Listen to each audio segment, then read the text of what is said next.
In the nonprofit space, you probably need to get a lot done with a little. You're listening to Hacks for Good with nonprofit technology nerd Taylor Shanklin. We're all hustling at nonprofits, at startups. T. Shank is going to break it down for you. It's a grind, right? You've got to do a lot with a little. Giving you tips and tricks to grow your mission. I'm going to be sharing my toolkit. And use the latest and greatest tools available to growth hack your cause. Hey, fundraising friends. It's T. Shank, Taylor Shanklin, here on Hacks for Good. Gonna get a little bit of a riff in on my drive to the office this morning. So let's go. I've got my hands-free device on, being all safe. Let's rock and roll. I want to talk about something that I've been mulling on for a little while, for the past few months, and it's the topic of these augmented and virtual realities, and the idea that, I don't know, maybe some of you have been wondering this or thinking this, maybe some of you haven't even thought about this, as to what that's going to do that will change the philanthropic space. And I've been thinking about this for the past few months because a couple months ago, the Facebook F8 Developers Conference, at the keynote, it was all about how Facebook is going to be highly focused on augmented reality and virtual reality. And they went out there and said, this is what we're going to be working on and doing, and this is our next big thing. I'm sure many of you use Facebook. You have organization pages on Facebook, probably. You're probably thinking long-term and short-term about your Facebook strategy and how you can leverage that social channel for fundraising. So I want to talk about augmented reality and virtual reality, and some thoughts that I have about how it may or may not change philanthropy and your overall digital and marketing strategy for your nonprofit organization. Here's the thing. Donating and giving to charity has a very human element to it.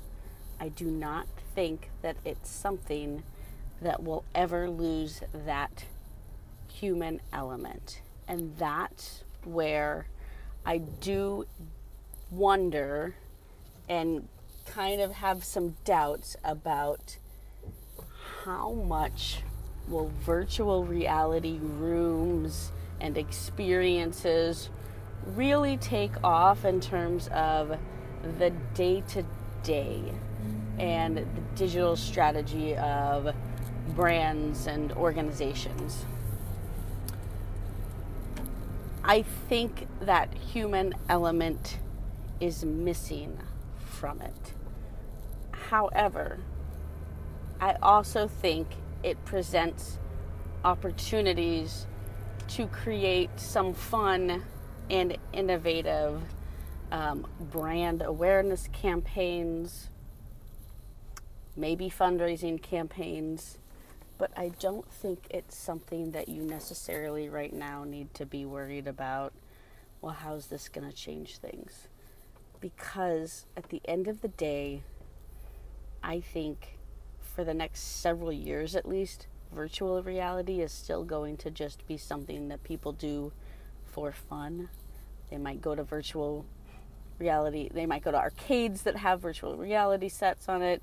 You might do it in the mall. I've seen people setting up these things in the malls. You might get one of those little things that you put over your eyes and your face at home, and you put your smartphone in it. So I don't think that it's going to be this just life-altering thing to philanthropy, because I think philanthropy has such a human element to it. And I think at the end of the day, we humans want human real human connection, face-to-face, touch, voice, actually seeing the person. And I think at the end of the day, the virtual reality experiences will only go so far, and many of them, I think, will be sought out for entertainment and not truly the human connection.